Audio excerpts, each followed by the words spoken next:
What's up, everybody? It's April Dawn. I'm here today to give you this review for episode 5, Queen Sugar. Season 1. So I'm sorry about the lighting. I'm trying to get into the light because I'm in my room and the light is shining through the door. So anyway, let's get started. We start off this week with a very hard conversation, a tense conversation between Nova and Calvin. Calvin comes over and he's upset because Nova wrote the article. Obviously, there's the department, or the Justice Department, is opening an investigation, or Internal Affairs is opening an investigation. They argue about this being a big deal. He says, you're doing all this for one person who broke the law. She says, the system is being funded off of black bodies. He says, my brother is a police officer and my dad, and they put their life on the line every day. And she says, well, I imagine that mothers are saying the same prayer before their kids leave. The same stuff we've been talking about in the media forever, in a different context. So it's basically leads them to an impasse, and she tells him to leave. And don't forget to leave his key. So she puts him out. I don't know if that's going to be the end of the relationship. I doubt it'll be the end of the relationship. They're mad at each other. And, they're upset with each other. So he tells her that she's a hypocrite or whatever. So he leaves. Now we go back to Ralph Angel. Ralph Angel is... Next was Charlie. Charlie went to go see Goldie, y'all, the prostitute who is doing these rape charges or filing these charges against Davis. So she goes to see how much money she wants to be paid off. The girl says, you don't know anything about your husband, honey. So I feel like it's some more stuff that's gonna come out with Davis. Something ain't right. It's like she telling her, you don't know anything about your husband, and how can you unrape somebody? Basically, Charlie tells her, if you bring this to court, it's going to be a lot more than it is right now. It's going to be like, all your business is going to be in the street. And that's true. If they go to trial, all her business is going to be in the street. Now, I'm not saying she should get paid off, but I guess that's something to consider. So the girl says, you can't unrape somebody, and I want your husband, she didn't really say that then, but she was just like, well, you get paid to do what you do. And, so call me whenever you ready to get paid. And she leaves her. She goes to Estelle. Estelle tells her, why did you do that? Like, you shouldn't have done it. But I'm telling you what's coming ahead. There's a rape kit. She says, does it prove anything? I don't know. I don't know what's in the rape kit. But, basically, she tells her that she can keep Davis out of jail because the girl is a prostitute, more than likely. But this is probably going to ruin his career. Or they're going to have a really big civil lawsuit. So she needs to shore up her money. She needs to liquidate her assets and get herself ready because it's about to go down. It seems like Davis he's not even registering this in his brain about, this is really catastrophic that this is happening. So we go to Ralph Angel. Ralph Angel is at work. He's getting his check. He gets his check and he realizes his check is short, like 6 hours or 8 hours, excuse me. And so he says something to the boss about it. And the boss basically tells him, look, you got to pay. It ain't free to be free. You got to pay to be free, basically. You're going to get shorted on your hours. You're not going to get a whole 40-hour check, even though you worked 40 hours. So they're basically taking money from you.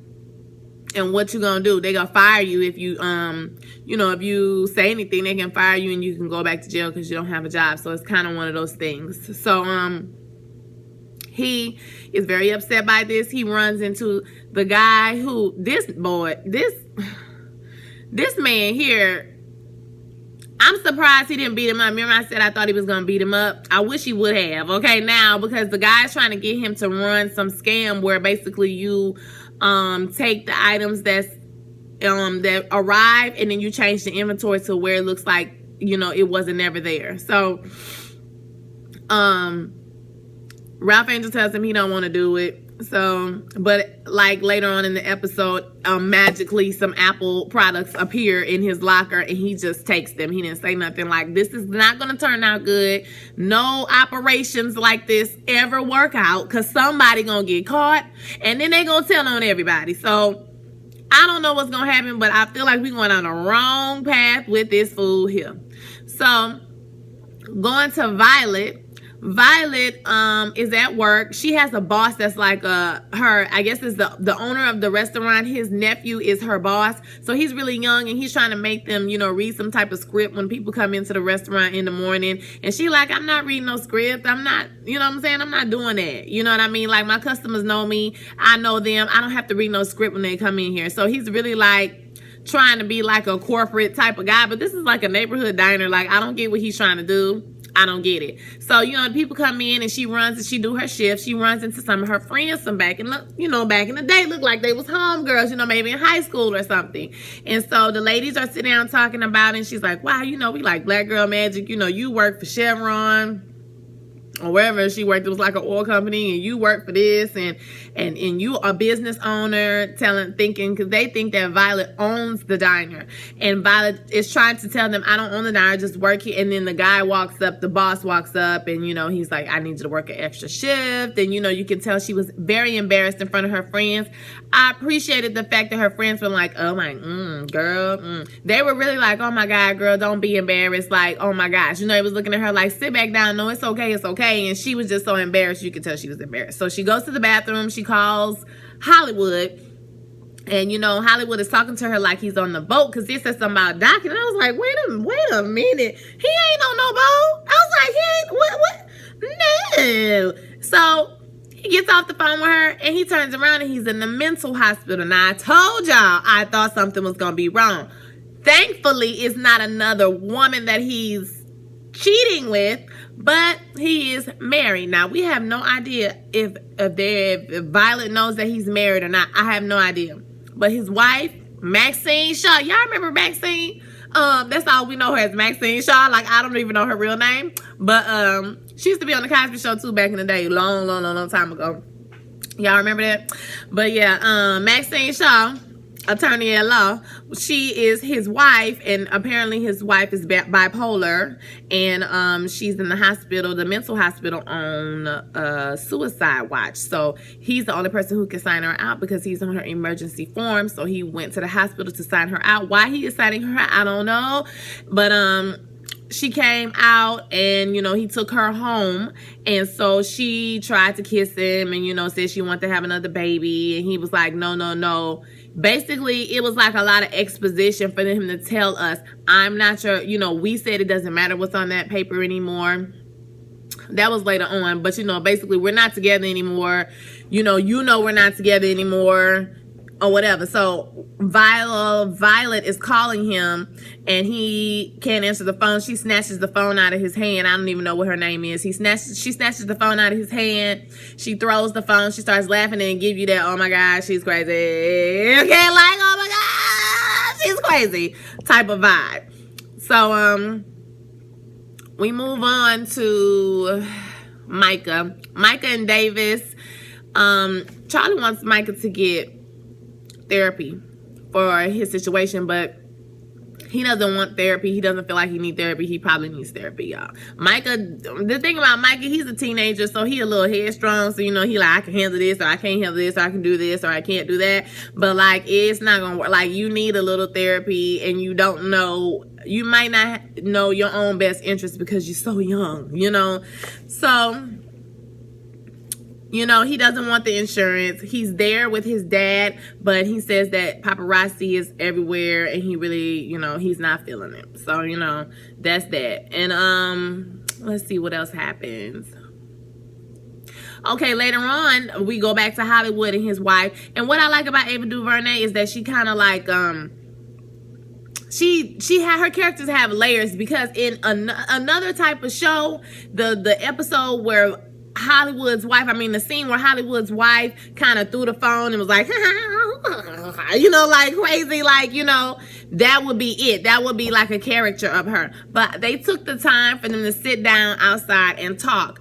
You know, we said, no matter what was on that paper, you know, you were going to let me go and I was going to move on, and I have moved on. And she said, you moved on, you found another woman. And, basically, they like reconcile their relationship, and he says, I'm gonna call your sister, she's gonna come and sit with you, and yada yada. But I feel like this is gonna catch up with him, because, you know, Violet's gonna find out. I don't think that Violet knows he's married. I could be wrong, but I don't think that Violet knows that he's married. I think he's been lying to her, and I think that's gonna come back to bite him in the butt later on. It was a nice though conversation about how they reminisced about how they first met and all that kind of stuff. Like, they really had love between each other, you know, which I appreciated. I appreciated the, you know, them to delve a little deeper into their relationship, other than she just crazy and he don't want to be with her no more. You know what I mean? So like, I really appreciated that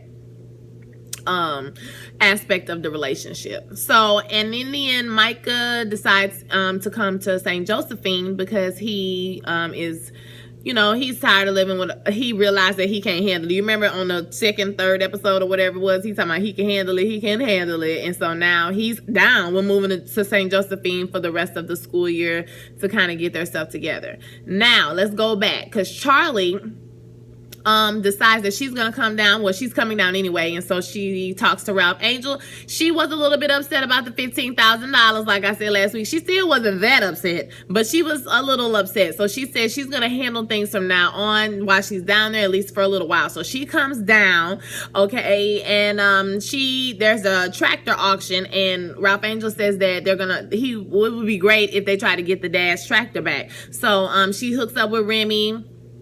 Remy gets in touch with Prosper, trying to get him to be her farm manager. Prosper got a stank attitude the whole episode. Prosper is not here for it. Prosper don't got time, okay? Prosper said, you trying to take me away from my fish line, girl? I got stuff to do. He was talking to her, and she was taking notes on her phone, and he was like, who you texting? Are you texting? What you doing? Like, because I could be doing something else. Like, I don't have time. She was like, I'm taking notes. I'm not talking to nobody but you. Like, calm down. Like, Prosper was not here for it, okay? He don't have time. He don't have time. He said, I don't want to do this job, okay? I don't want to do this. I'm not considering nothing. But the whole time he doing everything. So, I like Prosper, okay? I like him. So, they decide they're going to go to the auction. They go to the auction, and Samuel Landry is there. And Samuel Landry say something smart, like, you know, it's not a lot of your kind out here, basically.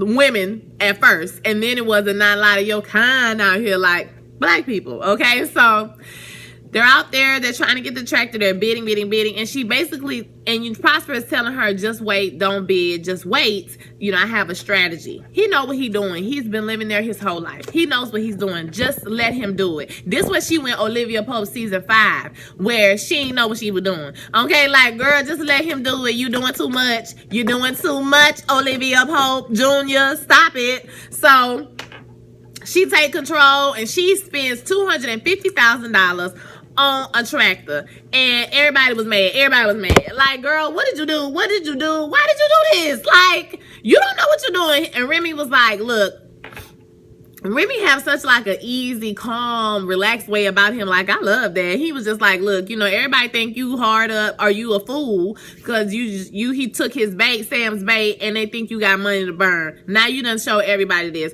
Prosper was like, girl, bye. Okay, either you don't care or you just don't listen. And I tried to tell you what's going on. I can't do it, and I told y'all I ain't got time. So he was like, deuces, but he gonna be back though. He gonna be back. In the end, it turns out that basically Remy said that his friend bought the dad's tractor, and he got it for a good deal. So I guess they're gonna exchange, or you know, some type of transaction is gonna happen where they can you know, get the tractor or whatever. So that was cool. One more scene I think I missed. Oh yeah, 2 more scenes. So Nova and Calvin, they have another scene again. Nova's trying to sell all her weed. I don't know if she's trying to sell all the weed or she just selling a lot to this particular guy, and the same guy that came on the first episode, and he was just basically like, and about Too Sweet, the guy who went to jail, the little kid who went to jail, he went to jail because he had weed in possession, but it was her weed. And so you can see that look of guilt on her face, you know, when Calvin, well, no, that was later on, but you know, she was just like, get out. So I hope for her, she is exposing the whole police department, the whole justice system. She needs to get rid of all of that stuff and stop doing it, because they're going to come for her, okay? That's what they're going to do. They're going to find out what she's doing, and they're going to arrest her and put her in jail. That's what they're going to do. So she needs to get rid of all of that. So yeah, he comes. Calvin comes in right as the guy is leaving. Calvin is like, you doing this, you're selling weed to these people, and you run around talking about you want to save them. I mean, he had a point, I'm not gonna lie. You can't do it. I mean, my thing is, it is just weed. Okay, first of all, it's just weed. Like she said, it's not like she's selling crack, but it is still illegal. And so a lot of times especially in Louisiana, they get high sentences for marijuana possession. So, he had a point. You're out here selling weed, but then you can't play both sides of the fence. He had a point on that one. They argued again, and this time she told him to bounce, and he was like, well, I know why you picked me, a police officer or whatever. And that's when she told him to leave his key. Yeah. And I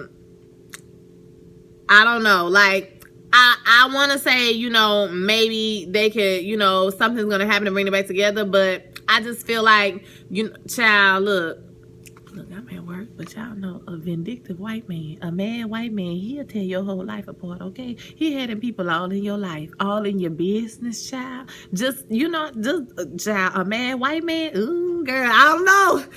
People gonna be knocking on your door real soon, Nova. I don't know, girl. We're gonna put you on the prayer list. So, Nova about to find herself some hot water, honey, because she said that article was just a first article in a series of articles exposing the corruption. She said corruption.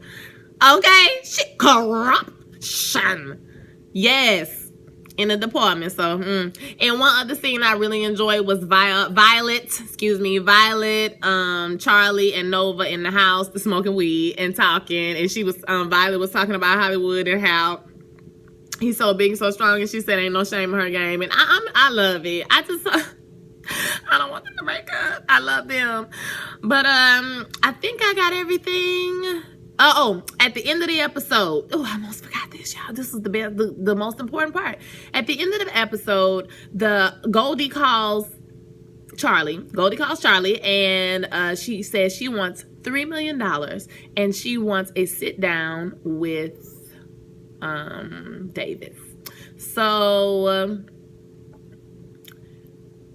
Charlie said okay, and they hung up the phone. But when they hung up the phone, it looked like she looked away, like she looked at somebody and kind of smirked a little bit, or she looked away. It wasn't like she was looking off into space. She like looked at somebody. So I feel like they set him up for the okie doke. Like, you're gonna pay her $3 million, and you're going to have a meeting where he admits what he did. I want him to admit what he did and all this. So, and then they're gonna take that to court, and that's gonna be it for him. So I feel like that's a setup. So I don't know what's gonna happen, but it's about to get real, y'all. So tell me what you thought about it. Don't forget to like, comment, and subscribe. If I forgot anything, correct me, y'all, because sometimes I forget stuff. And I watched it yesterday afternoon, and I watched it this morning when I was getting ready for work. So I might have missed something. So let me know what you thought about it. All right, y'all, have a good one. Peace.